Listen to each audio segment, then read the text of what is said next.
पक्षाघात या पैरालिसिस जो है ये दो प्रकार से होता है। एक जनरल पैरालिसिस और एक लोकलाइज पैरालिसिस। जनरल पैरालिसिस के अंदर पैराप्लेजिया होता है, माइलाइटिस होता है, हेमीप्लेजिया और इन्फेंटाइल पैरालिसिस होता है। जबकि लोकलाइज के अंदर फेशियल, राइटर और वास्टिंग पैरालिसिस होता है। मैं डॉक्टर JS रंधावा। इस वीडियो के अंदर हम लोग माइलाइटिस क्या है, उसके कारण किस तरह का पैरालिसिस होता है और उसका क्या होम्योपैथिक उपचार किया जा सकता है, उसके बारे में विस्तार से जानेंगे। जब इन्फ्लामेशन ऑफ स्पाइनल मैरो होता है, मैरुजा का जब प्रदाह होता है, तो उसे ही माइलाइटिस कहते हैं और ये पैराप्लेजिया का एक प्रधान कारण भी हो सकता है। उपदंश या सिफिलिस के जो रोगी हैं उनके अंदर बहुत ही अनाचार करते हैं या विलासितापूर्वक जीवन व्यतीत करते हैं, उसके बाद में भी इस तरह की बीमारी हो सकती है। अधिकांश बार ये सर्दी लगकर या बहुत देर तक अगर कोई पानी के अंदर रहता है, पानी के अंदर भीगता है, ठंडी हवा उसको लगती है या वो भीगी मिट्टी के अंदर कार्य करता है, तो भी माइलाइटिस हो सकता है। किसी किसी रोगी के अंदर का असर धीरे धीरे होता है और किसी के अंदर ये अचानक भी हो सकता है, तो इसको क्रीपिंग पाल्सी भी कह सकते हैं। माइलाइटिस के अंदर प्रायः उसको मेनिंजाइटिस है, वो भी हो सकता है। माइलाइटिस के अंदर हम लोग जो होम्योपैथिक दवाइयाँ इस्तेमाल कर सकते हैं, इसके अंदर एकोनाइट है, सिक्यूटा है, जेलसीनियम है, प्लम्बम है, फॉस्फोरस है, मर्कवाइवस है, पिक्रिक एसिड है, सीकल कोर, स्पाइजीलिया, सल्फ़र और व्रेटम आदि लाभदायक होती हैं। पैरालिसिस के अंदर हम लोग क्या चिकित्सा कर सकते हैं और उसके क्या पाथ्य हैं। होम्योपैथी के अंदर जब हम इसकी चिकित्सा करते हैं तो उसकी रोग की क्या सिम्टम्स हैं, रोग की क्या प्रकृति है, रोगी किस कॉन्स्टिट्यूशन का है, वो सब लक्षणों को मिलाकर ही फिर उचित दवा का हम लोग सेवन कराने की कोशिश करते हैं और उससे फिर हमारे को लाभ भी मिलता है। माइलाइटिस या पैराप्लेजिया के अंदर तीन प्रमुख जो उसके सिम्टम्स होते हैं, जिसमें पेशाब है, उसके दस्त हैं और बेड सोर हैं, उसके बारे में हम लोग किस तरह से पाथ्य और चिकित्सा कर सकते हैं। अगर पेशाब ना हो रहा हो तो फिर रबर कैथेटर के द्वारा भी उसका पेशाब निकालने की कोशिश कर सकते हैं। उसके अलावा उसका जो मूत्राशय है, उसके भीतर अधिक देर तक अगर पेशाब रुक जाता है तो फिर वो वहाँ पर सड़न भी मार सकता है। इससे उसको फिर सेप्टिक पाइलाइटिस भी हो सकता है, किडनी या गुर्दे का इन्फ्लामेशन हो सकता है और इसके बाद में रोगी की मृत्यु भी हो सकती है। इसके अलावा इसके अंदर ऐसा पहले भी बता चुका हूँ कि कब्ज के कारण उसको पखाना जब वो करने जाता है तो वो रोक नहीं पाता और वो फिर सहन नहीं कर पाता और बहुत जल्दी से वो पखाने को करने की तरफ दौड़ता है, अन्यथा उसका अपने आप ही पखाना निकल भी सकता है। इसके कारण उसका जो बिछौना है वो भी ख़राब हो सकता है। इसलिए उसको 2-1 बार साबुन का जो गर्म पानी है उसकी डोज, उसका एनीमा भी उसको दे सकते हैं ताकि उसको कब्ज में कुछ राहत मिल सके। जब बेड सोर हो जाते हैं तो रोगी जब बिस्तर पर पड़ा रहता है, उसके कारण उसके जो मसल्स हैं, उसकी जो हड्डियां हैं, उनके ऊपर जब प्रेशर पड़ता है तो वहाँ पर फिर वो जख्म होने शुरू हो जाते हैं। एक बार ये अगर घाव हो जाए तो फिर ये जल्दी से ठीक नहीं होता है। उसको क्षय शत भी कहते हैं, बेड सोर भी कहते हैं। इसके लिए उसको नीम की पत्तियों का पानी के अंदर भी घोट कर उसकी चटनी बना सकते हैं और वो उसका लेप भी बेड सोर के ऊपर कर सकते हैं। इसके अलावा अगर हम लोग होम्योपैथिक मेडिसिन का इस्तेमाल करें तो कैलेंडुला है, आर्निका, बैल्सम ऑफ पेरू है, इनके मदर टिंचर्स को भी पानी में घोलकर उसका लोशन भी लगा सकते हैं।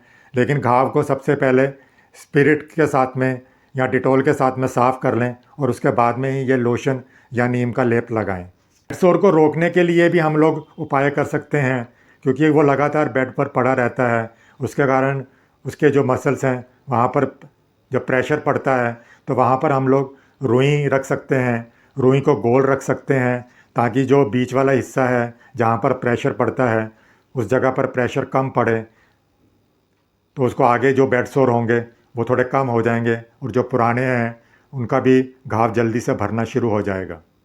इसके अलावा उसको थोड़ा उठाएं भी, थोड़ा उसको करवट भी बदलवाएं, तो उससे भी उसको थोड़ी राहत मिलेगी। इसमें उसको सर्दी कतई नहीं लगनी चाहिए। हमेशा उसको गर्म कपड़े पहना कर रखें और उसको ताकतवर चीज़ें खान पान के लिए देते रहें, ताकि उसकी जो नर्व्स हैं उनको भी ताकत मिलती रहे। भिन्न भिन्न कारणों से जब पैरालिसिस होता है तो उसके लिए भी फिर अलग अलग होम्योपैथिक दवाओं की ज़रूरत पड़ती है। अगर मानसिक गड़बड़ी इसके अंदर हो, मेंटल इमोशनल की वजह से अगर ये हो रही हो, तो इसके अंदर आर्निका, इग्निशिया, नेट्रम म्यूर और स्टेनम लाभदायक होती है। इसके अलावा अगर शारीरिक परिश्रम के बाद में या बॉडली एक्जर्शन के बाद में उसको पैरालिसिस होता हो, तो उसके अंदर फिर आर्सेनिक है, आर्निका और रस्टॉक्स लाभदायक होती है। अक्षयपात के बाद में अगर उसको ये पैरालिसिस की प्रॉब्लम हो, तो आर्सेनिक है, कॉस्टिकम है, कुप्रम मेट है, हायोस्काइमस, नक्स वोमिका, प्लम्बम, रस्टॉक्स आदि, सीकल कोर, साइलेशिया, स्टेनम और स्ट्रेमोनियम आदि लाभदायक होती हैं।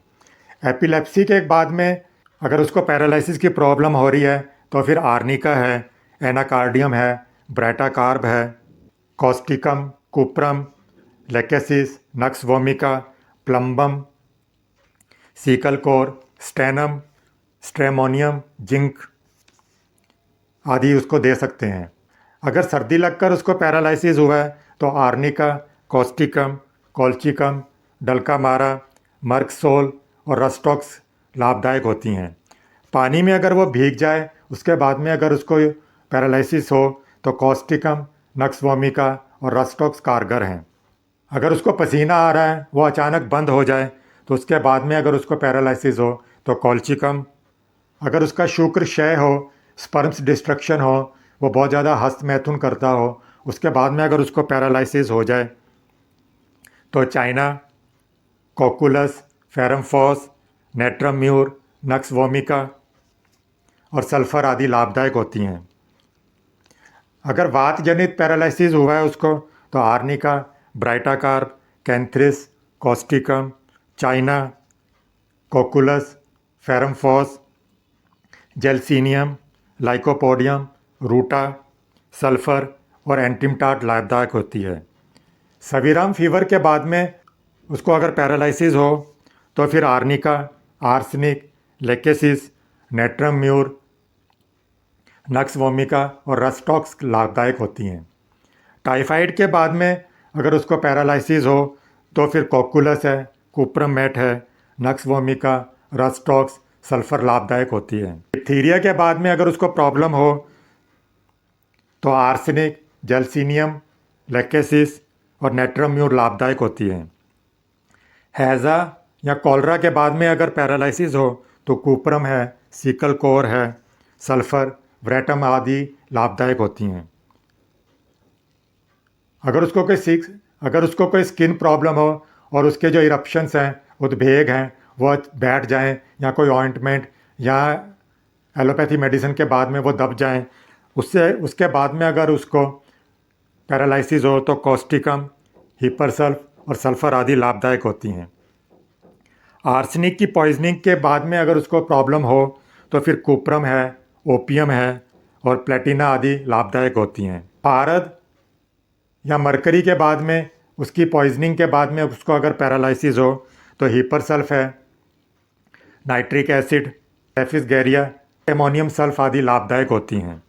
सब तरह के पैरालिसिस के अंदर भी हम लोग कुछ होम्योपैथी मेडिसिन को इस्तेमाल कर सकते हैं। उनके सिम्टम्स मैं यहाँ पे थोड़े से विस्तार से बता रहा हूँ कि अगर एस्कुलस ग्लेब्रा मेडिसिन इस्तेमाल की जाती है, तो वो इसके अंदर फिर उसके निम्न अंग के अंदर उसको पैरालिसिस होता है। एस्कुलस हिप है, अंदर जब ऊर्ध्वांग अंग के उसका पक्षाघात होता है, पैर या कमर बहुत ज़्यादा कमज़ोर हो जाती है, तो फिर ये लाभदायक होती है। अगेरिकस है, जो इस निम्न अंगों का पक्षाघात होता है, हाथ पैरों के अंदर थोड़ा थोड़ा सा आक्षेप होगा कमर में, और उसके जो सैक्रम एरिया है वहाँ पर भी उसको ये प्रॉब्लम होगी, और इसके साथ में उसको फिर दर्द भी रहता है। एल्यूमिनियम मेट के अंदर उसके जो मेरुदंड है उसकी बीमारी के कारण इसको ये रोग होता है। एड़ियों की जो चेतना शक्ति है वो लुप्त हो जाती है इसके अंदर। आंखें बंद करके वो एक कदम भी नहीं चल पाता। आर्सेनिक के अंदर उसको सीसा धातु का जो पॉइज़न है, लेड पॉइजनिंग है, उसके कारण उसके जो हेमीप्लेजिया है और दांग आधे अंगों के अंदर जब उसका पक्षाघात होता है, लेड प्लेजी जिसे भी कहते हैं, तो उसके अंदर फिर आर्सेनिक उपयोग होती है। चाइना के अंदर जब बहुत ज़्यादा उसका रक्त क्षय हो जाए, उसके कारण अगर उसकी पैरालिसिस की उत्पत्ति हो तो ये लाभदायक होती है। कॉल्चिकम के अंदर उसके अंदर एकाएक ही शरीर का अगर पसीना बंद हो जाता है, अगर वो पसीने के अंदर अपने पैर को पानी के अंदर डुबो दे या ये अपने आप को भिगो ले, तो भी अगर उसको ये प्रॉब्लम हो जाए तो कॉल्चिकम लाभदायक होती है। कुरारी के अंदर किसी भी दुर्लभ रहने वाली बीमारी भोगने के बाद में अगर उसको पक्षाघात हुआ है, उसका रक्त जो है कारण उसके जो स्नायु है उसमें दुर्बलता आ जाती है और उसके कारण उसको फिर पक्षाघात हो सकता है। डलकामारा के अंदर भी सर्दी लगकर उसको जब उद्भेद या उसके जो स्किन प्रॉब्लम है वो बैठ जाती है, उसके कारण अगर बीमारी पैदा हो, निम्न अंगों के अंदर उसको ये प्रॉब्लम हो, जीभ का पक्षाघात इसके अंदर हो सकता है, हाथ का पक्षाघात हो सकता है, हाथ उसके बर्फ़ की तरह ठंडे मालूम हो सकते हैं। हीपर सल्फ के अंदर भी अगर वो पारा सेवन करता है या पारद की धातु के कारण उसको पैरालिसिस होता है तो ये लाभदायक होती है। इग्नीशिया के अंदर अगर उसको हिस्टेरिक या मृगी के दौरे पड़ते हों तो ये लाभदायक होती है। किसी बीमार व्यक्ति की अगर कोई रात रात भर जागकर अगर उसकी सेवा करता है, उसके कारण भी अगर ये प्रॉब्लम हो तो इग्नीशिया इसमें भी लाभदायक होती है। कालीफॉस के अंदर हिस्टीरिया के बाद में या उसकी जो स्नायु दुर्बलता है उसके कारण अगर बीमारी पैदा हो तो फिर लाभदायक होती है। नेट्रम म्यूर के अंदर उसके जो निम्न अंग हैं उसके अंदर पक्षाघात हो जाता है, सवीराम ज्वर इसके अंदर रहता है, डिप्थीरिया के बाद में भी उसको ये प्रॉब्लम हो सकती है, उसका शुक्र क्षय है इसके अंदर हो सकता है, तो नेट्रम म्यूर लाभदायक होगी।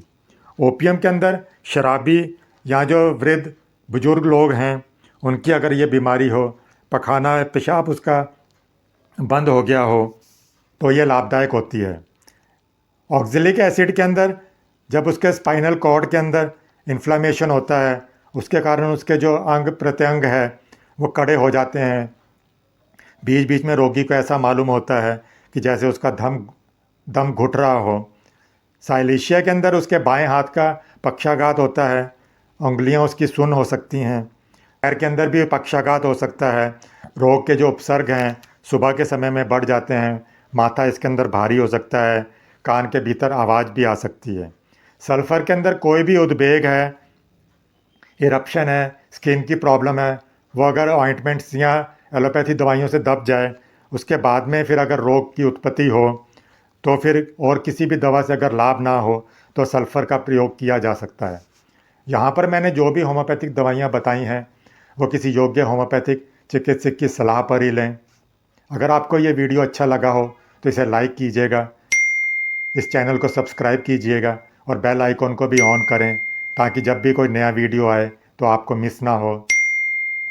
आप इस वीडियो को अपने दोस्तों रिश्तेदारों में भी शेयर कीजिए ताकि वो भी इसका लाभ उठा सकें।